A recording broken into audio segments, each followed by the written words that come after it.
మీరు లేవనెత్తినటువంటి ప్రధానమైనటువంటి అంశాలు ముఖ్యంగా ఆర్టీసీ సంబంధించి టీజీఆర్టీసీ సంబంధించి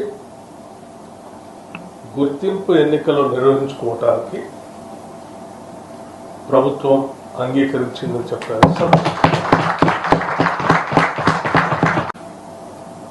అలాగే మరొక ప్రధానమైనటువంటి అంశం దశాబ్దాల పైబడి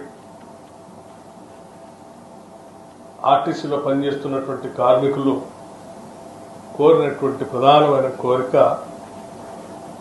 విలీనానికి సంబంధించినటువంటి అంశం.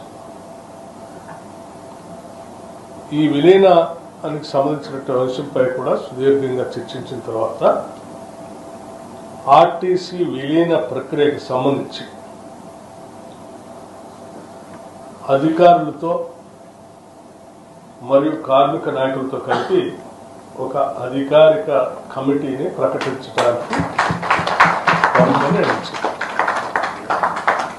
అంశాలను కూడా లోతుగా అధ్యయనం చేసి ఇరుపక్షాలు కూడా ఉన్న పరిస్థితులు అర్థం చేసుకున్న తర్వాత ఈ టీఆర్సీ సంబంధించి 11%కి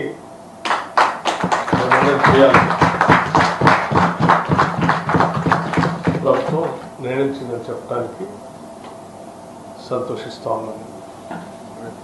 ప్రకృషంగా చర్చించి సాధ్యమైనంత మేరకు అన్ని అంశాలని పరిష్కరించుకోవడం కోసం ఆర్టీసీ యాజమాన్యాన్ని చొరవ చూపించి వెంటనే ఆ చర్చలు కూడా ప్రారంభించి కార్యాచరణ ముగించవలసిందిగా కూడా ఆర్టీసీ యాజమాన్యాన్ని ప్రభుత్వం ఆదేశిస్తాం. ధన్యవాదాలు.